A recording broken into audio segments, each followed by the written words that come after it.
Perfect.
Perfect.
Perfect.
Thank you, Shroud, and thank you, listeners and watchers, for tuning that podcast dial or that Twitch dial to the Eek channel.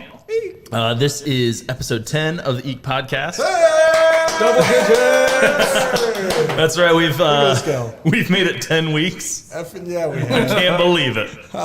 Me neither. Wait, who can't? They can't. We can't. Nobody can. Nobody can. What the daggone heck's going on here? So this week we are talking about the early 80s, what happened in horror during the early 80s. Yeah, we are.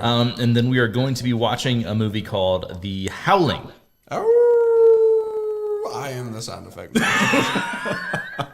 Sorry.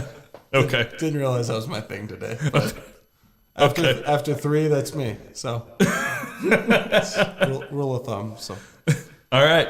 Well, today, like I said, we're talking about 80s horror, and so some things that were kind of happening in the 80s. Well, first of all, huge list. Oh, so we already discussed this. We split up the 80s into early 80s and late 80s episodes. Tried. Yeah, Sometimes, and we still had so many in both. Yeah, you start pulling those threads apart, and like you realize how different themes and ideas are interwoven. And we tried. We're doing it. We're doing it. Yeah. We're doing it. Yeah, we're doing it. Doing a lot. So some things from the early 80s. We had the Satanic Panic.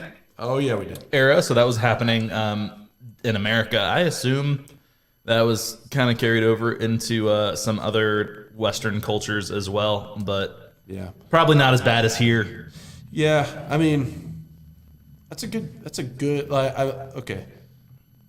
Oftentimes, I don't really think before I speak. This is prime example, but like you think about think about the music. Oh yeah, culture. Like that's kind of happening at this time in music as well, and it was happening. It was definitely happening with European bands, stuff like that. Oh yeah, this is the whole like backmasking and just every white church going American. Kevin Bacon. Sorry, no. Footloose. Sorry, no. Too hard. Thought that there was like some kind of devil conspiracy, and it's everywhere. I mean, that was the Satanic Panic. A lot of these movies come out of that, and there's I mean, it was just a huge thing. We see it in the 70s as well, especially transitioning in the 70s brought us like The Omen, and some movies like that. Early 80s, obviously, we had The Shining, which also played into that just a little bit. And the Satanic Panic is a wave of, I'll say, pseudo hysteria. Yeah, that really lasts from like the late 70s all the way up until, gosh, you have early 90s. It was, like it or not, it was some of the goofiness that was happening even with Churches Against Pokemon. Like that was still Potter. And Harry Potter. It's still remnants of this same like puritanical renaissance, let's say. I was gonna say the Furby, but the Scarlet Age. It wasn't the Furby. That was the Japanese trying to spy on us. So it wasn't Satan himself. So the 80s also brought us just the quintessential era of the slasher movie. Slash. God, he will not stop on it. I had like no sleep last night, so we're doing it live. Oh yeah, slasher era, one of my faves. Yeah, absolutely. Like gotta love it. You absolutely have to love it. There's so many slashers in the 80s, early 80s. Brought us kind of the brunt of Halloween knockoffs and Halloween copies, because Halloween came out, I think, 1978. 78, yeah. Yeah, and so this was just like, by this time, they had at least 2 years to start cranking out all of their fakes. Pumping them. Holy moly. This is also the era, we talked about we talked about the practical effects kind of gore overload that happens in the late 80s. Obviously, some of that is starting to occur in the early 80s, but really what we're seeing in the early 80s the most is just that like effects are becoming important. And like this is also the era of like Fangoria magazine and like interviews with Tom Savini and like these guys that aren't directors that are actually getting recognized for their work in effects, practical effects, visual effects. It's really interesting. Yeah, because I mean, who would probably really pioneer that again, probably you're looking at like mid to late 70s. And so like that's where it's introduced. And then really it becomes a craze in the 80s. That's interesting. Yeah, that's how fads work, I guess. But, we're just thinking on the top of my head. For the first time, really, these effects guys are actually getting their work noticed. Yeah. Where before the credit may have just gone to the director and nobody really cared or said anything about it. Yeah. Like now, like we're actually putting special effects, creatives on a pedestal and like, oh, you should go see this movie because this guy did the effects in that. He's the same guy that did the effects in this other movie. Like that was never a thing before the 80s. Like the effects became a thing. Yeah. It wasn't just, oh, this is part of the movie. You would remember things because of, like you said, like, oh, when this guy's whatever split open. Where were you going with that sentence? When this guy's split open.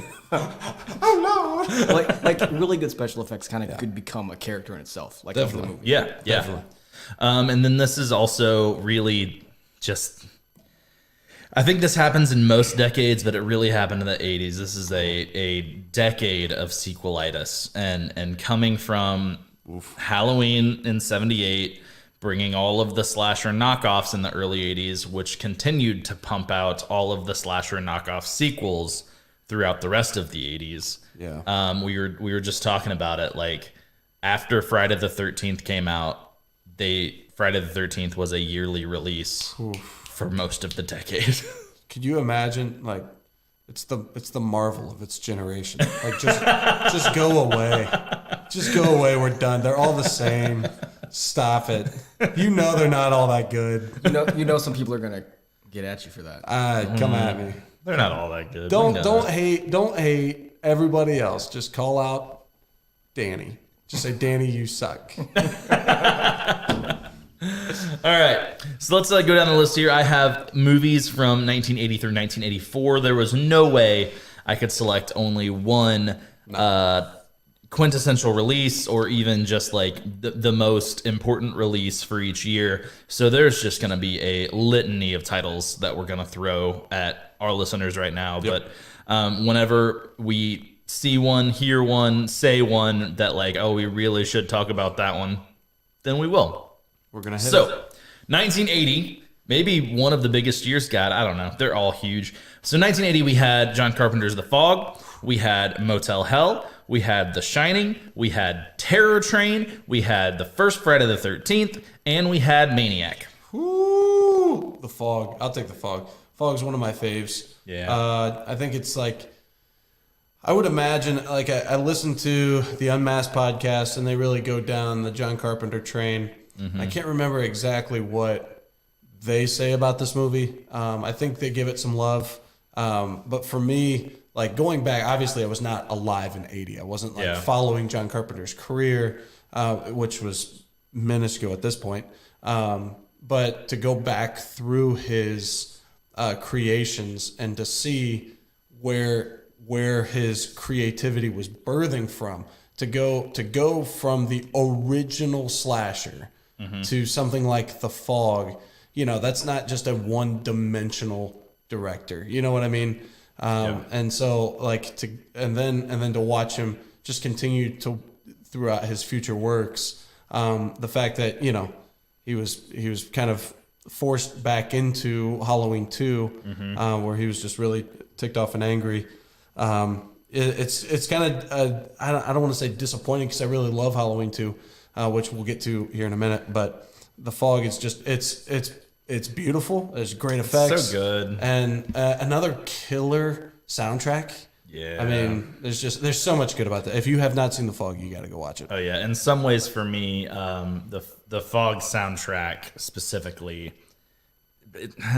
I'll just not even in some ways. It's probably my favorite Carpenter soundtrack. I mean, the Halloween score obviously is super iconic and like it did what it did and it fit the movie well, but it was also a lot more reserved than the Fog score. And like the Fog was just like, and honestly, the movie itself, story wise, and like even the performance from the actors, like it's nothing super special.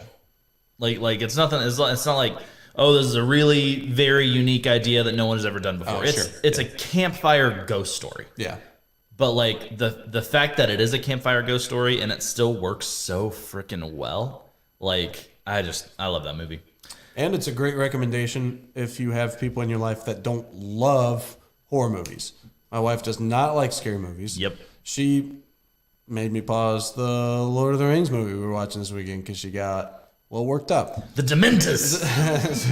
It's just like it was like okay, but she watched The Fog and really enjoyed it. Actually, she that's like on her list of 5 horror movies she's ever seen. Yeah, our friend group has a big is a mixed bag of people who really like horror movies and people who absolutely hate horror movies. And like for my birthday last year, we hosted a double feature with The Fog and Body Bags. And idea being, people who don't like horror movies, you can probably make it through The Fog just fine, and then you can go home and we're gonna watch Body Bags. It's gonna get real gross and we're gonna laugh a lot. But love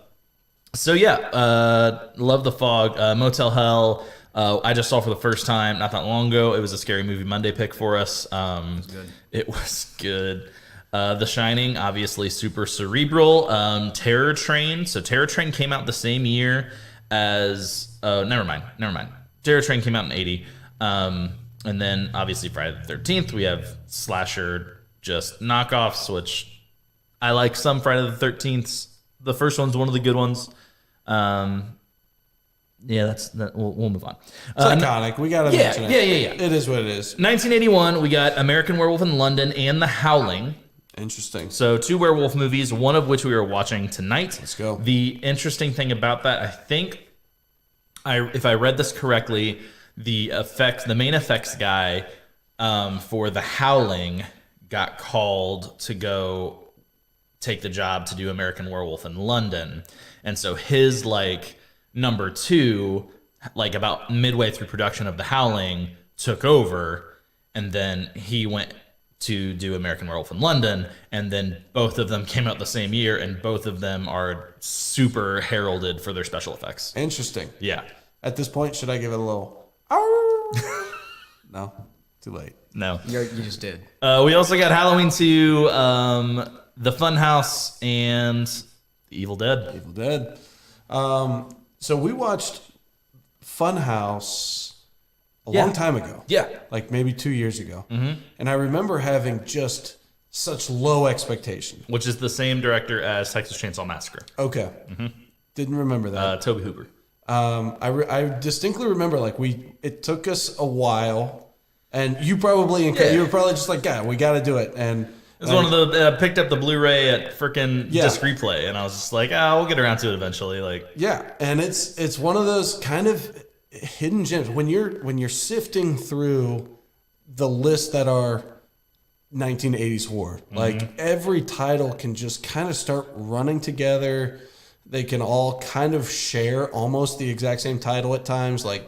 And this is one of those that like I said, I had such low expectations for. It was entertaining. It is what it is. But I remember walking away and thinking oh wow, I would watch that again. Which how many horror movies do you necessarily say that about just in passing? You see it, the twist, you know who the killer is, whatever, mm-hmm. You're done. So if you're listening to us on 81, you're like, yep, seen that, haven't seen the Funhouse, definitely recommend. Yeah, check out the Funhouse. 1982, we got Basket Case, we got Creepshow, Poltergeist, and John Carpenter's The Thing. So I want to say just one quick thing about Creepshow. Also, I know Cody hates Creepshow. Oh, God bless him. But I really, really like Creepshow. I love it's George Romero teaming up with Stephen King. So I don't know if you knew that. No. That's who you've been shitting on all these years. Well, sorry, Steve. But the whole idea was that it was kind of a, 40s, 50s, well, I guess really 50s and 60s horror comics come to life. And so, you have those EC comics, even, DC got into it a little bit with House of Mystery and House of Secrets, and just some of those like early Tales from the Crypt was spawned by an EC Comics series, like these really early anthology comic book series is what inspired Creepshow, and that's why I love it. Even though it's kind of cheesy, it's kind of supposed to be cheesy because it's based off these really cheesy comic books. So I had the pleasure of exposing Josh to Basket Case. Oh Lord. And so before we move on to 1983, I would love for you, as someone who just watched Basket Case for the first time a couple days ago, to just kind of let us know a little bit what you thought. Basket Case is a trip. It is extremely enjoyable. It's ridiculous and interesting, and like the way that just sometimes dialogue seems really out of place, and obviously the acting seems way too much, and the whole movie just seems so like dirty 80s grime. Dirty 80s New York movies, man. From like basically 2 sets that the whole thing is shot on. Yeah. And it feels so like an organic idea. Just like, oh, there's this thing. Wouldn't it be hilarious if you just did this and then it killed people? And that's the movie. That's it. And it's great. Sounds interesting. It's great. And made even better by watching it with a Joe Bob Briggs commentary. So if you can watch that on Shudder, it's in Joe Bob's Last Drive-In. Definitely worth the watch. Joe Bob actually tells a great story about how he had a huge hand in really even making that movie happen. Not like getting it made, because obviously it was already made. He's not a filmmaker, but as a reviewer and as someone who was helping getting things distributed on the drive-in circuit, like he has a great story about how he kind of helped that happen for Basket Case. Which I forgot to really say that, like in the 80s, we're also seeing the drive-in circuit happen. So obviously drive-ins have been around for a very long time. But this is the era, early 80s specifically, where they just get regulated kind of to horror movie, B-movie, low budget, what the critics would have considered at the time garbage. That's what the drive-in circuit was. And unfortunately, none of us were really old enough or even alive to experience it at all. Bummer. Let's bring that back. Yeah. Let's bring it back. Let's bring it back. I don't want to see Transformers. I want to see this. I would give anything. Yikes. And that's the thing. Like, I don't even know if today you could get away with showing some of those images on a giant screen in a public space. Yeah. Kids have Twitter. They can deal with it. They're snapping their junk. They can watch people die. They can. Yep, they can. They can watch the ending of Basket Case. Hey. That's all junk. It's all junk. All right, so 1983, we got Sleepaway Camp, we got Videodrome, and I know this isn't an actual horror movie, but I felt like it's really important and needed to be mentioned. In 1983 is when Michael Jackson's Thriller music video came out. I don't want to sing too much more. I don't want to get us in trouble. Is that possible? Maybe. I don't know. Yeah. Which, Landis. John. Yeah, John Landis directed the Thriller music video. He also directed American Werewolf in London. Oh, interesting. Yep. Oh, God. I see. I got you. All right, 1984, we got Friday the 13th, the final chapter. So let me back that up for you. The first Friday the 13th came out in 1980, and then the final chapter came out in 84. The final chapter is part 4. Oh, my God. So literally, since it was created, 81, 82, 83 sequels, 84, the final chapter, which It's like Saw. I wish would have been the final chapter, because it's definitely probably the best one. There were more pages. And there was an epilogue, and a multi-movie epilogue that's now worth watching. 84, we also got Gremlins, we got Night of the Comet, and we got maybe my favorite of the quote-unquote OG slashers, Nightmare on Elm Street. Nightmare on Elm Street. Can we shout out one of our friends who thinks that Gremlin is one of the scariest movies of all time? Yes. Oh, absolutely. Andy, you're probably the only person watching on Twitch right now. And Thanks, big guy. yeah, dude, Gremlins. I didn't realize that was his like all-time scariest. Oh, he just has this great story, and Andy tells it in a very dramatic way. But essentially, he was like babysitting his cousins, and they wanted to watch Gremlins, and so he turned it on, and then like within the first, half hour or so, he's like, "Oh, it's too scary. I got to turn it off." Stop it. That's really funny. He actually texted me and told me what movie they watched instead, but I forget what it was. So if we're watching that, he won't ever watch it with us. Yeah, he absolutely refuses to come to Scary Movie Monday just in case we watch Gremlins. Oh my gosh.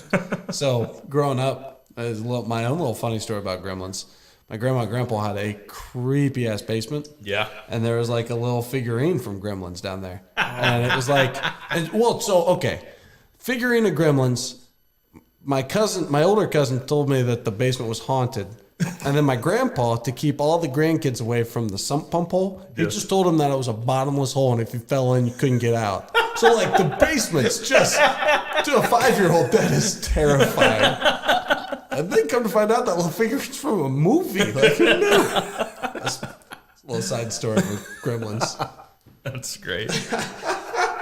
I really do like Gremlins. I actually made Hannah watch Gremlins for the first time this Christmas. It was a good time. So yeah, Nightmare on Elm Street for me, like I've said it multiple times, it was that Nightmare Collection VHS set that really got me into horror. I got it at a very young age, and it was my mind was just moldable enough to just make me love it. And yeah, even going back for repeat viewings of Nightmare on Elm Street movies, like obviously Halloween is the best. It's probably the scariest. It's the scariest of the big slashers. And then Friday the 13th is probably the goriest, but it's the movie whenever you cheer, whenever the 17-year-old jock gets a bow and arrow through the eye. You love that about it. And then when Freddy comes along, he's not just gonna scare you. He's not just gonna torment you. He's not just gonna cut you up into pieces. He's gonna fucking make fun of you the entire time. Yeah, it's true. That's why I love those movies. Is it the first one where it's a cut of him running down? I think it's like an alley or maybe a room, and his arms are 4 times longer than his body. Yeah. Oh my god. That's the first movie. I'll never forget the first time I saw that. Like up until this point, again, I've thoroughly explained. I lived a pretty sheltered life. I thought, okay, this movie could go one of two ways. It could be scary or not scary, 50-50. And then that scene happened. I was like, oh, nope. Not scared. Not scared in the Actually, least. Hannah watched most of the first Nightmare on Elm Street with me. And I think it got to a point where it wasn't that scary. And just because it was all happening in a dream world, they just had a built-in canon excuse to do just crazy, ridiculous, over the top effects things. Whenever he's I think it's in part 3, maybe 4, whenever he's a giant worm and he's eating a chick. You can't do that with Michael Myers. It doesn't make any sense. But because of this dream world thing, you can do something crazy like that with Freddy Krueger. And it just made it really interesting. All right. We are at our feature description, unless anyone has anything else they need to say about them early 80s, though. Watch Sleepaway Camp. Yeah, you should do that. I've never seen it. You should watch it. Okay. Wait. Continue. We're not changing tonight, but you should watch it. Okay. He wasn't there whenever we watched it. Sorry. So The Howling is a 1981 American horror film directed by Joe Dante and starring Dee Wallace. It is based on the novel of the same name by Gary Brander. That's not Brandner. There we go. It's hard. There's 2 N's. It's tough. There's a lot of consonants in that name. It's a little. Brandner. It's a little in. I can't say it. Never mind. Just keep moving. It's hard. If you look up the spelling, you'll see what I said. All right, Josh, you want to give us the back of the box description? Severely shaken after a near fatal encounter with a serial killer, TV newscaster Karen White takes some much-needed time off. Hoping to conquer her inner demons, she heads for the Colony, a secluded retreat where her new neighbors are just a tad too eager to make her feel at home. But there seems to be a bizarre link between her would-be attacker and the supposedly safe haven. And when, after nights of being tormented by savage shrieks and unearthly cries, Karen ventures into the forest to find answers, she makes a terrifying discovery. Oh, it didn't work. I turned it down. There you go. Oh, there it is. Nailed it. All right, so yeah, to the Howling. To the Howling.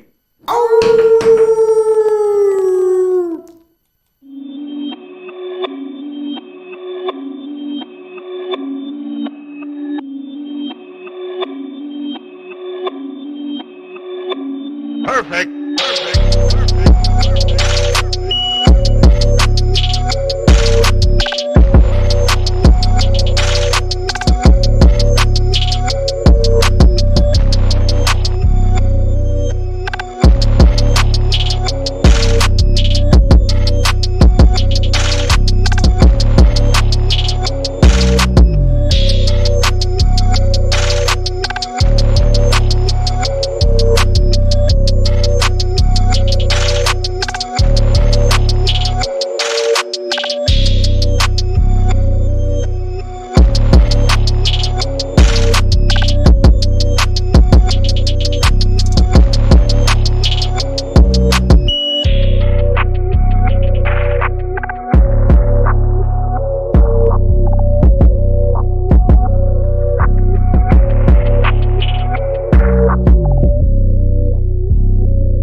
Perfect.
Perfect.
Perfect.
Perfect.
Perfect.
Perfect.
Perfect.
Perfect.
Perfect.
Perfect.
Perfect.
Perfect.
Perfect.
Perfect.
Perfect.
Perfect.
Perfect.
Perfect.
Things I don't even understand.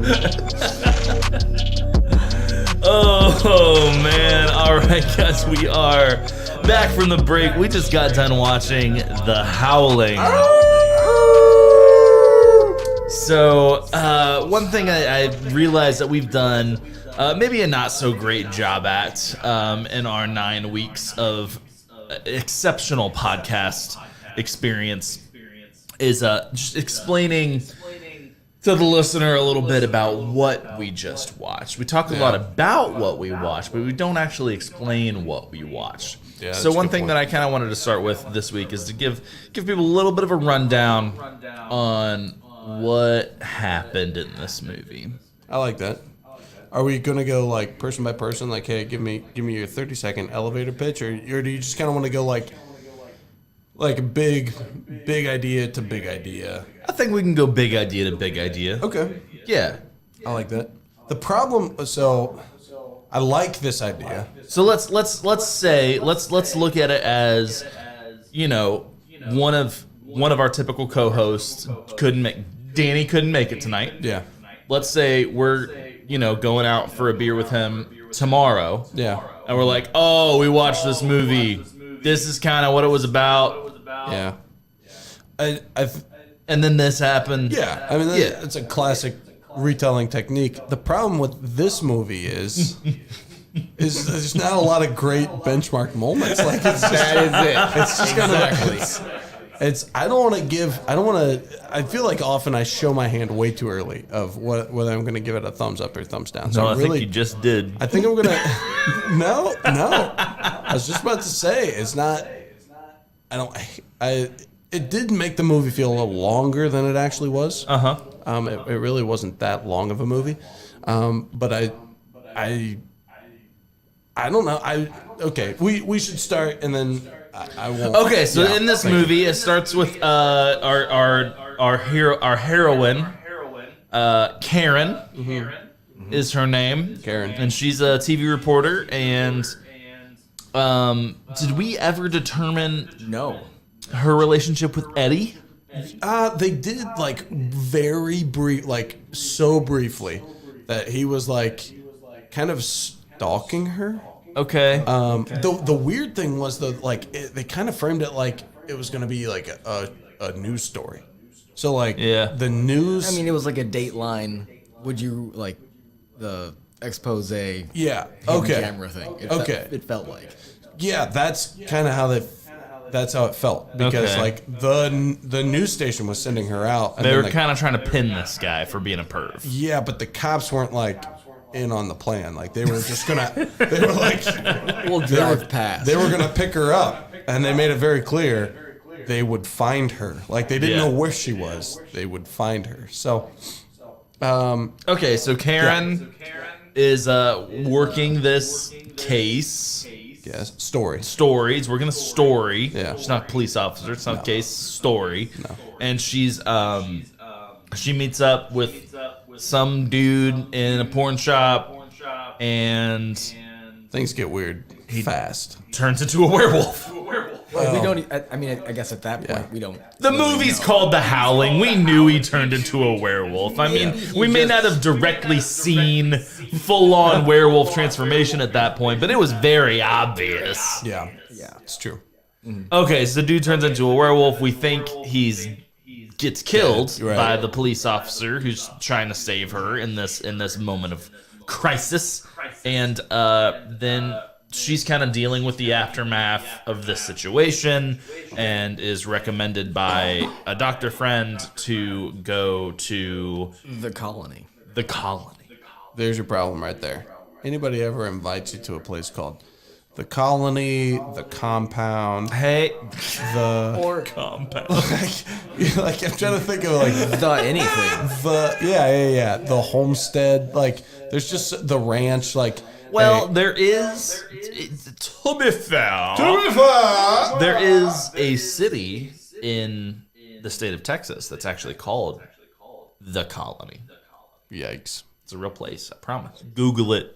I believe you. Yeah, not gonna do that, but I mean, it's Texas. yeah, this doesn't surprise me at all. Probably every person does.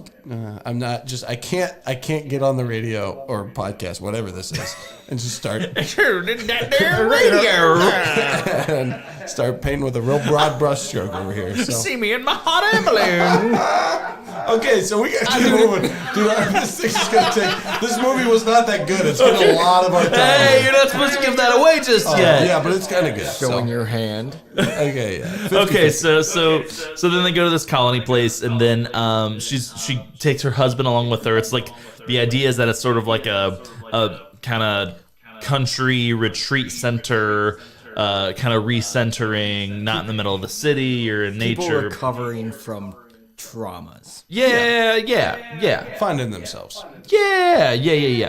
And then obviously her husband then Bill ends up falling for a werewolf chick who Cheating son of a bitch. he then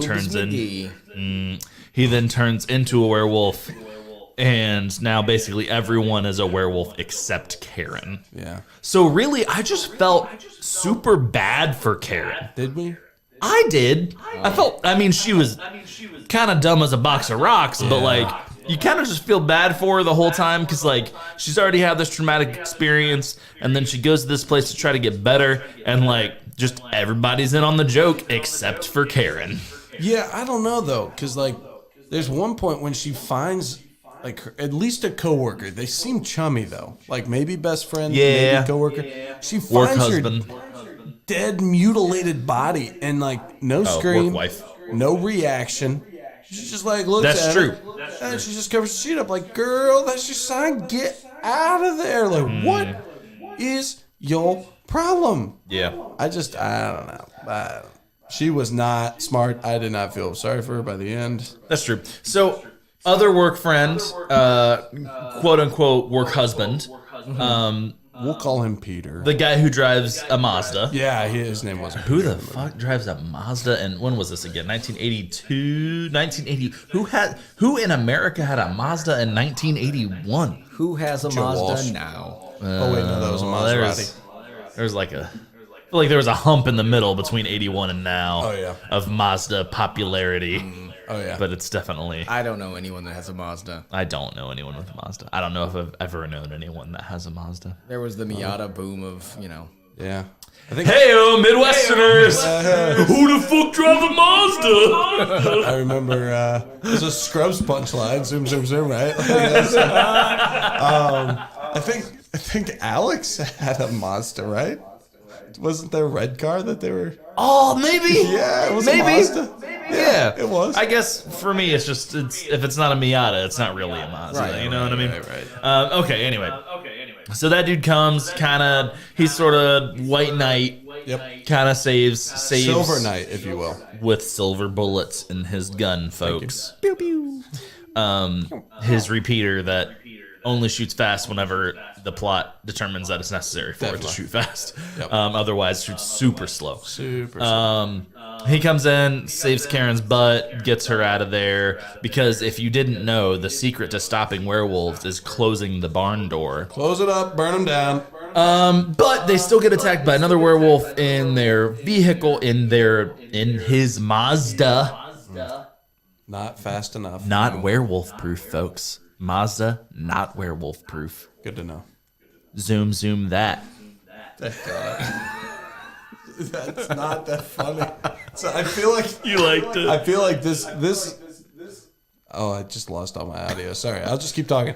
So this has me. This movie has us in the place where we're making these dumb jokes. Like I feel like it has to be worth something. Like this movie has put us in some kind of mood. I mean, we are all feeling some kind of way right now. Like, it's just like, We're feeling what? What are you trying to say? I'm just saying, like, hey, I'm just trying to be a really good podcast host. Okay? hey, I don't feel like we're doing a very good job right now. We're trying to change up the formula, and it could be working. I'm not sure. All right, so but they get attacked in the Mazda.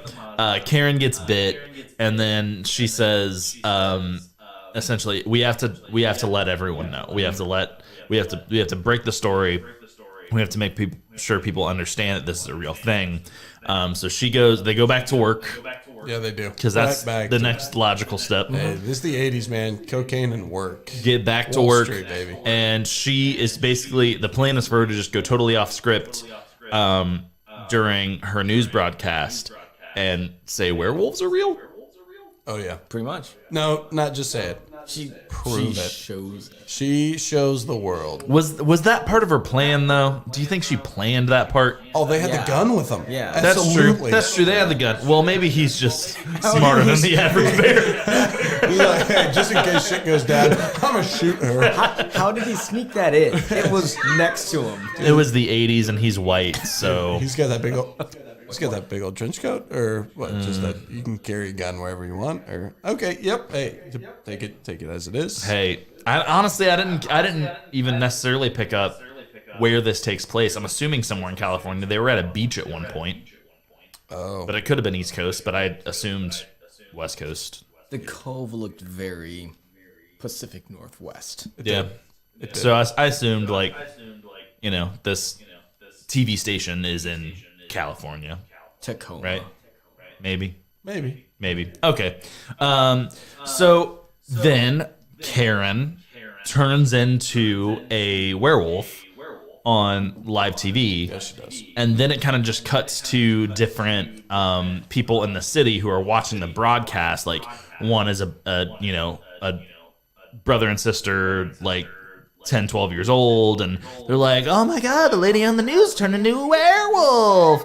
And their mom's like, what are you watching in there? And then it like goes to like a bar, and those guys are just like, oh, what the fuck? And then he's like, oh, that's fake. They can do crazy stuff with special effects these days. Like, and so just kind of does this thing of like, basically, even though she turned into a werewolf and got shot on live TV, no one really believes it. And then the TV station executives cut to a dog food commercial in the middle of her getting murdered. Oh yeah.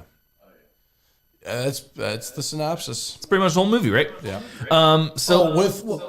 Yeah. I mean, then at the very end, Yeah. the reveal is that of the werewolves that were supposed to be caught in the barn, Yeah. one of them was at the bar with these old guys, and it's Boobs McGee, if anybody's interested. And she But ordered a She ordered a hamburger. hamburger, rare. Get it? No. Yeah. I don't know why it has to be rare though. Like, It's bloody, man. maybe it's just. Well, I don't werewolves know. aren't- Wouldn't she Oh, like- yeah, that's werewolves true. aren't the blood people. I don't. It's spooky, man. Like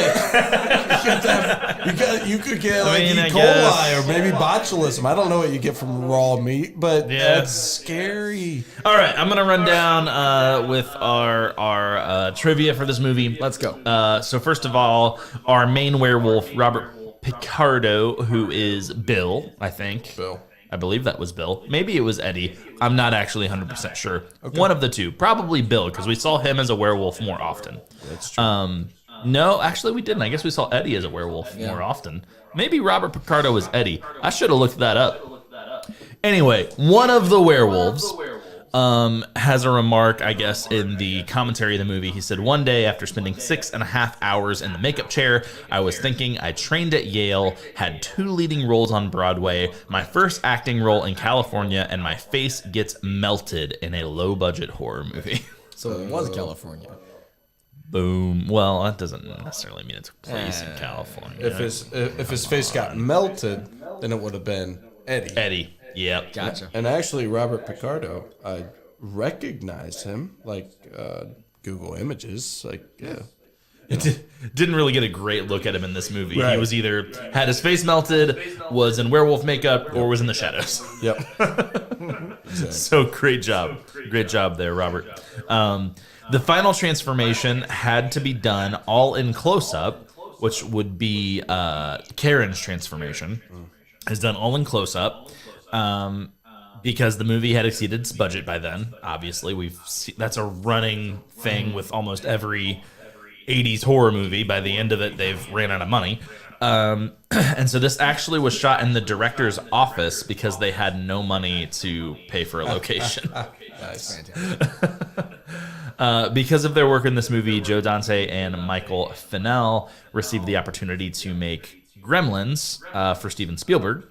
And then James McCrell's character as news reporter Lou Landers, which was the guy who had the killer voiceover voice, he appears as Lou Landers in both The Howling and Gremlins, kind of as an Easter egg, but obviously for us in 2019, that means The Howling and Gremlins take place in the same universe. Interesting. Pretty cool. Yeah, I dig. Yeah, that's a great. And then I also just saw there's a ton of these if you look up just trivia about The Howling. There is things like Wolf brand chili hidden throughout the movie. There are the book Howl is shown multiple times in the library or bookstore, whatever there's so many. It's in there a lot. So many of those little details of this movie I still don't really understand. What was that place? Why were they even really there? They were just trying to find out information on werewolves. Because it didn't apply to anything. It didn't apply to anything. They didn't use the information. It was pointless. Well, but he found the silver bullets He there. used it for the silver bullets. That was the point. Okay. Well, and I think she kind of recognized Because like, the plot drawings. is what you're Yeah, telling me. I think it was like a story like the Macabre. You know, Yeah. like the nuns went in and were like turning up their nose, but like Yeah, why were there nuns? Like, okay. so. Um, Classic 80s. You gotta continue the plot somehow. You know, let's just make a whole store of weird stuff. Gotta explain it. sure. Whatever. Okay, so that does it all for the notes. Woo! What do we? Does anyone want to start? Just what are some good things about this Yes, absolutely. I thought so we actually got a reveal of the werewolf before we got like the transformation scene. movie? Yeah. And the werewolf, I thought, was great. Like the whole scene where he is like surprises, or even like going to the cabin and then kind of following her to the doctor's office. I'm talking about like the side reporter chick. Yep. And yeah, so we're all with me. And it's I don't know, it was a great, I had very low expectation for the actual costume. Like I knew that they would pull out some, effects for the transformation, but I thought the costume itself was going to look like crap. And it's really good. Or even that you might not really see it. Yeah. I feel like Yeah, that's what true. gets played off in Yeah. movies like this and of this time and with a not so great budget is that they use all the effects on the transformation and then any other time that the creature exists, it's just in shadow and you don't really get a good look at it. Right. Another thing, kind of, and this is taking a play right out of the Halloween book. I'm sure there were movies before it, but I know Halloween really gets the kind of the feather in the cap for it, which is like the ending of they could be in your neighborhood, they could be around, they could be real, kind of something that X-Files used, heavy-handedly with the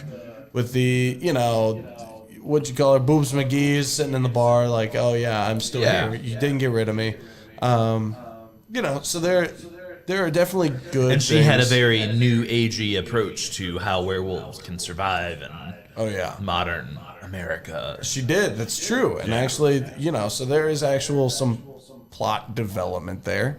Well, there's more Howling movies too. Oh, didn't know that. Yep.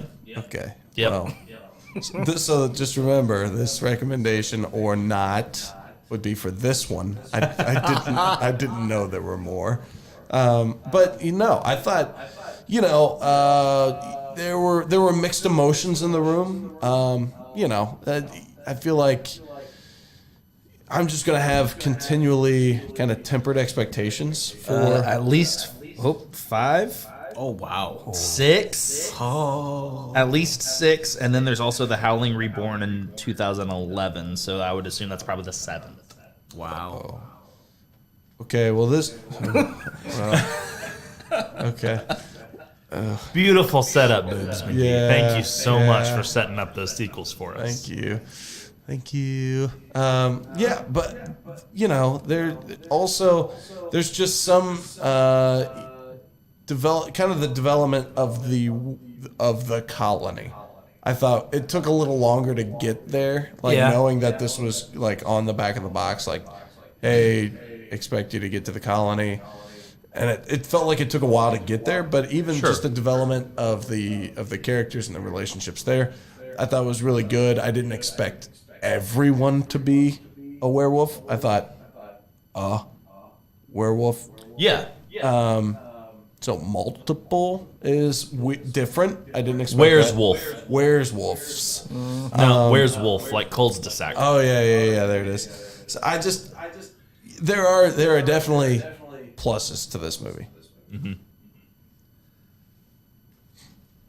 I agree. I think similar to Cody, I enjoyed the practical effects of the movie in general. They're good. There was a part where it wasn't it was the secondary female character who cut off one of the arms or hands of one of the werewolves. That was cool. And I even commented on it in the movie, which usually I'm, cracking jokes. That's just what I do.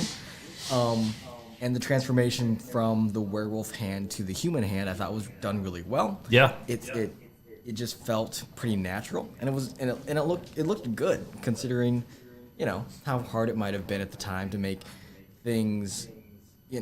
One of the ways the werewolves change is like the skin would like bubble up. Yeah. And I thought that was a cool effect. I don't know how exactly they might have done it. It'd be interesting to see that. But the way the hand changed, I went, oh, it's going to change to a human hand, and it did. But the way it took a little time, and it was done very well. And it just wasn't CGI. I mean, if you do that exact same scene today, and it's all done on a computer, and I mean, yeah, it takes time and effort for an animator or even a team of animators to pull that off, but it's still not going to look as great as that one did. Like, it's awesome. It looks great. Because like when it was happening, I was thinking about how they would have done that, and I just went, okay, you have this hand made out of this rubber material that's relatively light that can sploosh out when you put air into it. Yep. And I went, Is that a scientific term? Splooshing? Yeah. Yes, Okay. it's next to DNA. Okay. But so I thought maybe they had like Ziploc bag. I could see in the 80s, early 80s, there's some guy who's literally has like a straw blowing into a bag in this. They're like a hand. bike pump. Yeah, like there's this extra level of things that I think makes it seem very real and genuine. Yeah. And like when you don't have the CGI, you have to make this thing look this way. Yeah. And there's probably 10 different things they tried to try to get it to look like this. Mm-hmm. And I really enjoyed that with most of the transformations of the werewolves and the practical effects. The dialogue was okay. There were some times that seem kind of cheesy. Yeah. But the parts that make this the like werewolf movie, I thought were pretty good overall. I would argue I probably don't need as many transformation scenes. Yeah. Like, I feel like The one was very long. the one was very long, and I'm gonna draw to another pop culture reference. Like, put yourself back into your 13 to 15-year-old body when you went and saw Transformers. The first one, Optimus Prime transforms. Like, that was cool. That was a cool transformation. I thought it was a cool transformation scene. I didn't want to see all of them take 2 minutes to transform, and I felt like we saw every single werewolf take way too much time in their transformation process. I thought the first one was sweet. The bubbling, the weirdness, it was spooky. It was further than just the undead werewolf. It was creepy. And then it was physically taxing on the person. Yeah. To change. But then we saw then it just got ridiculous. You were 17 when the first Transformers came out. No. 2007. I was Oh wow. Oh. There you go. I still thought it was cool. Okay? I still thought it was cool. Well, I was a much more cynical 17-year-old. That scene was one of the better ones of the movie. All right, let's move on to thumbs up, thumbs down, and nuggies. Who wants to start? I'll go ahead. Yeah. I would give it a thumbs up. I think I would. Now, in terms of nuggies, I probably wouldn't give it very many. Now, I mean, that might seem backwards, but I think that if you have the opportunity to see it without a large financial investment, I can appreciate that. you should. Okay. It wasn't great, but it was good, and it was enjoyable. And like most of the movies we see, most movies are better when you see it with people. Yeah. And if you can comment on them, that makes it even better. This was a fun watch with the group, with our friends on a Monday who watch scary movies every single week. This was a pretty fun watch. Also, I want to clarify for anyone listening, we are using the Burger King nuggets. Now they're $1.50 for 10, but we're going by the Sale price. 10 for $1. 10 for $1. Because they make it 10 for $1, and it's really, really cheap, and then people buy a lot of nuggets. They're like, people like our nuggets, let's charge more. And now they're $1.50. Yeah. And I'm not doing that math on the fly, Burger King. Not doing it. Not doing it. Still the best deal though. That's still a really good deal. Really good deal. It's still a good deal. So, nuggets wise, what are you looking at? 10 to 20 nuggets. I get that. Based on the, don't spend a lot of money. Yeah. But, see it. If you have people that are like-minded that want to see, honestly, if you're watching this time period of movie, you probably have some ulterior motives in just general of what you want to see. And I think it'll fulfill that part of what you want to see. You mean you're just watching it for the boobs? Is that what you're saying? There were almost zero boobs for this time period. Almost. Come on. I'm gonna say, let me. Which way? I'm gonna start off with nuggies. I'm gonna go backwards here. So I actually technically spent $0 on this movie because I bought a Scream Queens double feature Blu-ray from Scream Factory, and I was it has The Fog and The Howling. Okay. And I bought it because I love The Fog. That's why I bought this Blu-ray. And I got it, again, disc replay. It was probably like $8 or something. And in my opinion, The Fog worth $8 for a used Blu-ray all day long. Yeah. So I saw The Howling as sort of a bonus feature. Definitely. I would say the same. 10 to 20 nuggets, $1 or $2. I believe if you try to rent it on Vudu, it's more than that. So I'm really just saying, like, if you have that double feature Blu-ray, watch it, and you have some friends that have already all seen The Fog, like, let's put this on just for kicks, or do a double feature, watch The Fog first. That's the one everyone loves. Have a few drinks. By the time you get to The Howling as the second movie in the double feature, everyone's had a couple beers already, and you can kind of laugh at it. Yeah. But for a direct thumbs up, thumbs down, I'm saying thumbs down. This movie wasn't good. We had an enjoyable time watching it because of the group that we had. And I know a lot of people out there do have a group of friends who would like scary movies and would like to kind of make fun of them the same way that we do when we watch them at times. But especially if you don't have a group of friends to have fun watching this with, don't watch it. Just don't watch it. Yeah, by yourself it'd be pretty rough. Yeah.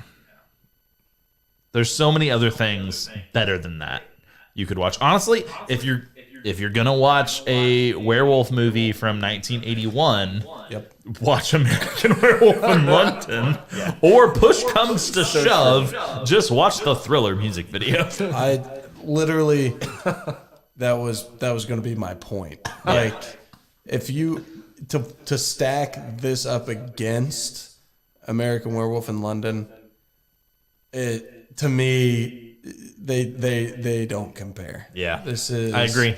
This is I'm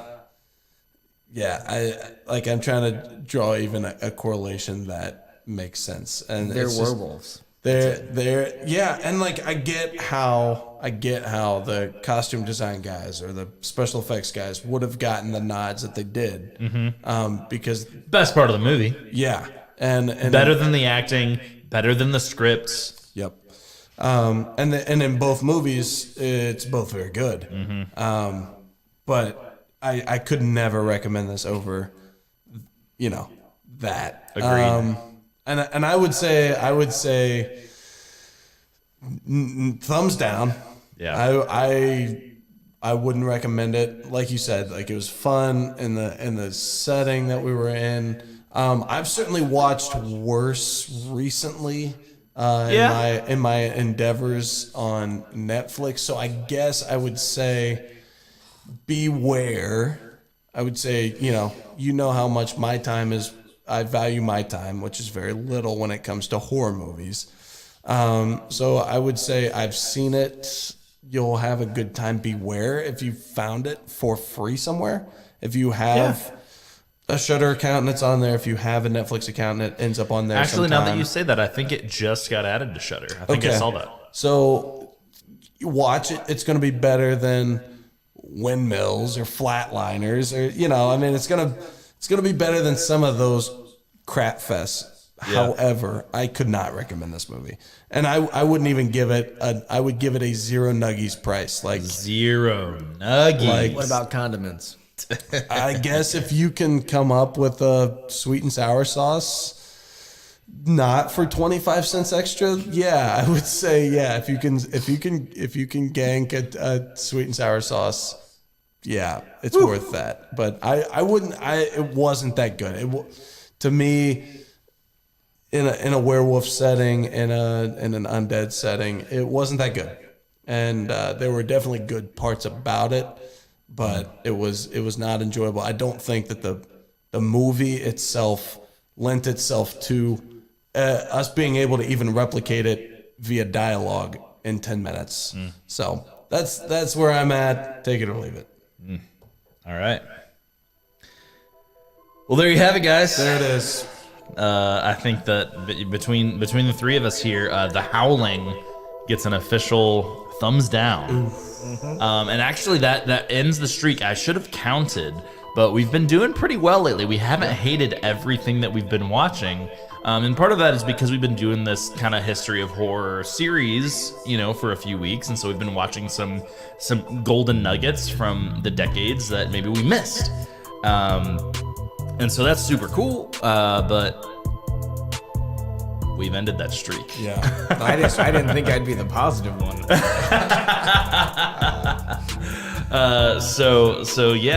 No official seal of quality this week. The Howling just didn't do it for us. But let us know if you love it.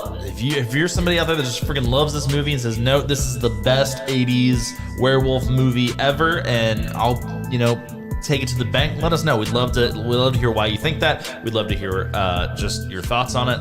And so what you can do is you can just stay in touch with us at Eek Channel on Instagram. And you can also find us on YouTube if you search for Eek Channel. YouTube does this weird thing where if you don't have enough plays and subscribers and stuff, you can't have a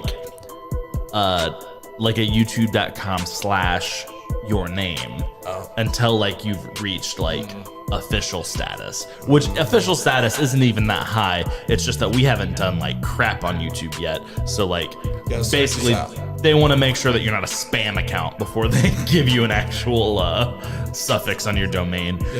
So you will be able to find the video from this week on there as soon as I am able to get it uploaded. It won't be nearly as fast as Twitch because obviously Twitch is recording us right now, and then that's going to go into there immediately. All right, that does it for us. Stay eeky out there.